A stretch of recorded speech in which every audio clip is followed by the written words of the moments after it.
इस वीडियो में मैं आपको गूगल एनालिटिक्स के अंदर ऑडियंस के बारे में बताऊंगा। ऑडियंसेस बेसिकली आपको चाहिए होती हैं जब आपने ऐड कैंपेन चलानी होती है। आपकी ऑडियंसेस मल्टीपल तरह की हो सकती हैं। लाइक आप चाहें तो आप अपने ब्लॉग की ऑडियंस अलग कर सकते हैं, प्रोडक्ट विजिट करने की ऑडियंस अलग कर सकते हैं, एक सर्टेन कैटेगरी की ऑडियंस अलग कर सकते हैं।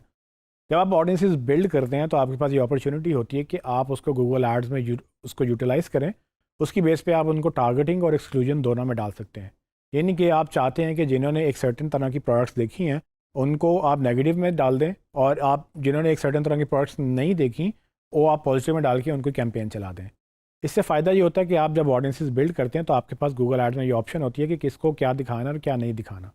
और यही चीज़ बाद में जाके लुक अलाइक की बेस बन जाती है, बिकॉज क्या आप ये चाहते हैं कि अगर सर्टन लोगों ने सर्टन चीज़ें देखी हैं दोबारा उनको दिखाने की बजाय मैं कुछ और दिखा दूं, या अगर उन्होंने चीज़ें देखी हैं बट परचेज़ कुछ नहीं किया, इवेंट परचेज़ का ट्रिगर नहीं हुआ, या आपका ऑर्डर रिसीव्ड का उसने जो पेज था वो विज़िट नहीं किया, तो आप उनको डिफरेंट ऐड दिखा सकते हैं, डिस्काउंट दे सकते हैं। तो ऑडियंस का हमने ज़्यादा डिटेल में पहले भी डिस्कस किया था जब हमने फेसबुक की पिक्सल की बात की थी और उसमें ऑडियंसेस बिल्ड की थी। यह ऑलमोस्ट वही कॉन्सेप्ट है, थोड़ा प्रोसेस डिफरेंट है।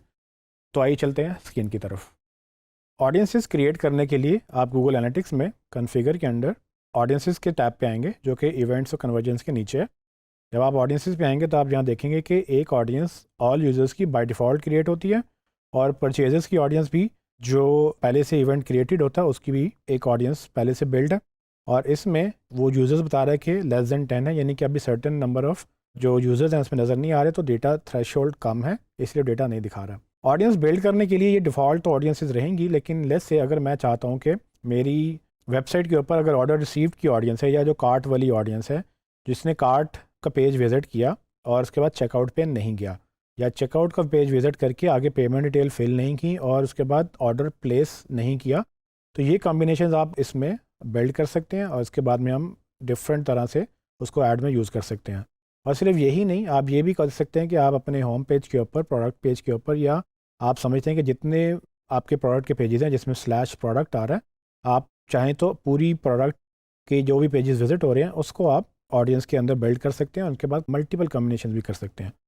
तो इसके लिए हम न्यू ऑडियंस क्रिएट करने के लिए हम यहाँ जाएंगे, न्यू ऑडियंस का बटन पर क्लिक करेंगे और यहाँ पर आप देखें आपके पास एक साइड बार ओपन होगा जिसमें ऊपर एक कस्टम ऑडियंस क्रिएट करने की ऑप्शन है, जिसमें मैं अभी आता हूँ। नीचे आपके पास सजेस्टेड ऑडियंस की लिस्ट है जिसमें recently active users, non purchasers और परचेजर्स, और फिर 7 day lapse purchase, 7 day lapse users, ये मल्टीपल बिल्ट इन ऑप्शन मौजूद हैं। इसके साथ टेम्पलेट्स हैं जिसकी बेस पे आप मज़ीद ऑडियंसेस बना सकते हैं, एंड फिर प्रेडिक्टिव ये ऑडियंसेस हैं जो कि अभी एलिजिबल नहीं हूँ मैं, बिकॉज कि अभी अकाउंट में इतना डेटा फ्लो नहीं कर रहा, लेकिन जैसे ये चीज़ें इनेबल हो जाएं आपके पास तो आप इसको भी, ये AI बेस्ड ऑडियंसेस हैं, आप इसको भी डाल सकते हैं अपनी ऑडियंसेस की लिस्ट में ताकि आप इसको यूज़ कर सकें। अभी जनरल पे जाऊँ तो लेट्स से मैं ये देखना चाहता हूँ कि मेरे रिसेंटली कितने एक्टिव यूज़र्स थे, मैं इस पर क्लिक करता हूँ तो उसने खुद ही इसको 30 डेज़ में यूज़र इंगेजमेंट जो है वो उसको उसने कहा कि यूज़र इंगेजमेंट हो, तो आप इसको ट्रिगर कर दें। आप देख सकते हैं कि यहाँ पर राइट साइड पे एक डेटा फ्लो कर रहा है, 2 लोग एंगेज थे और हमें पता है कि हमारे पास 2 ही विजिट थे। आप इसमें मज़ीद एडिशन और एक्सक्लूजन कर सकते हैं, लेकिन अभी लेट्स से इसको सेव कर लेते हैं। इसका नाम ऑलरेडी रिसेंटली एक्टिव यूज़र्स है, आप चेंज करना चाहें तो यहाँ से नाम भी चेंज हो जाता है। इसको सेव कर लेते हैं। लें जी, एक ऑडियंस बिल्ड होगी, लेकिन चूँकि डेटा कम है तो अभी वो नज़र नहीं आ रही और इसमें परसेंटेज चेंज भी नज़र नहीं आ रही। अब मैं ज़रा कस्टम ऑडियंस बिल्ड करना चाहूँगा, ऐसी ऑडियंस जो हमारी प्रोडक्ट के पेज को विज़िट करती है, यानी कि उनके URL में प्रोडक्ट आता है। तो लेट्स से मैं न्यू ऑडियंस क्रिएट करता हूँ और अब मैं कस्टम ऑडियंस पे जाऊँगा, क्रिएट अ कस्टम ऑडियंस। यहाँ पर कंडीशंस मैंने देनी है, सबसे पहले आप नाम देना चाहें तो आप दे सकते हैं, लेकिन मैं पहले ज़रा सेटअप कर लूँ मैंने क्या करना है। तो कंडीशंस के अंदर आप जाएंगे, जब वो पूछ रहे हैं कि आपने क्या कंडीशन लगानी है, जिसमें इवेंट्स हैं, ये बिल्ट इन इवेंट्स हैं, आपके जो भी इवेंट्स ट्रिगर हो रहे हैं आप इसमें से देख लें। मैं ये कहता हूँ कि लेट्स से पेज व्यू हो रहा है, ठीक है, और उस पेज व्यू के साथ पैरामीटर ये है। आगे फर्दर मैं इसको क्लासीफाई करता हूँ, कस्टम में कुछ पैरामीटर नहीं रखे, अदर में जाते हैं तो उसके अंदर जो उसकी पेज की लोकेशन है, मैं ये वाला पैरामीटर यूज़ कर सकता हूँ कि लोकेशन उसकी क्या होनी चाहिए, उसमें कंटेन करना चाहिए प्रोडक्ट को। तो यहाँ पर मैंने ये कंटेन की कंडीशन हैं, बिगिन विद एंड विद आपने देख के करना। मैं कंटेन यूज़ करूँगा जिसके URL में पेज व्यू में प्रोडक्ट आ रहा था, तो उसको हम ये ऑडियंस बिल्ड करेंगे। अब आप यहाँ से देख सकते हैं कि अभी हमारे पास पेज लोकेशन कंटेन प्रोडक्ट्स हैं, तो फिलहाल चूँकि ऑडियंस फ्लो नहीं कर रही तो यहाँ पर ये डेटा नहीं आ रहा, नहीं तो आप ऐसे इसको कर सकते हैं। अगर मैं इसको क्लोज़ करूँ तो आप देख सकते हैं कि पेज व्यू जो है वो बाय डिफ़ॉल्ट 2 नज़र आ रहे हैं हमें।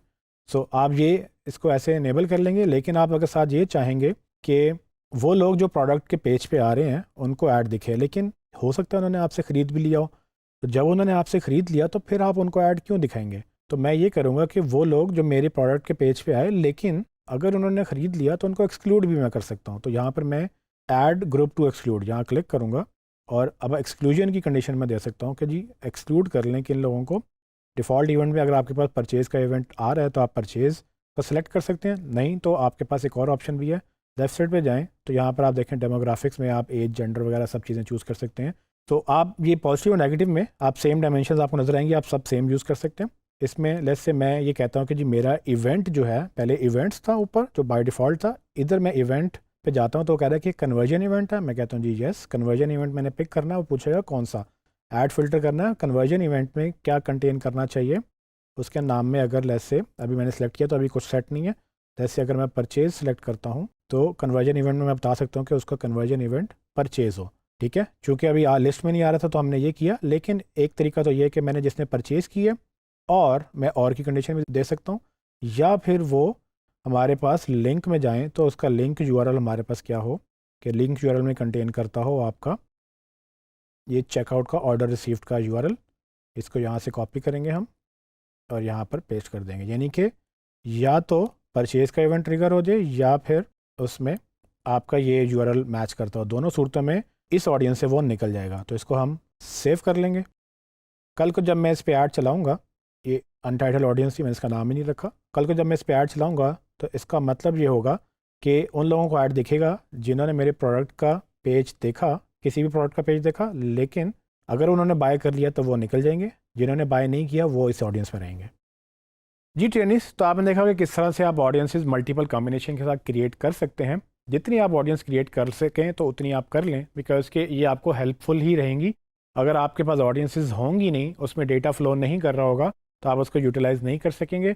अब आगे चल के मैं इन ऑडियंसेस को, इवेंट्स को और कन्वर्जेंस को आपको दिखाऊंगा कि किस तरह से ये सारी चीज़ें मिलकर गूगल एड्स के साथ चलती हैं और वो कैंपेन में कैसे यूज़ होती हैं।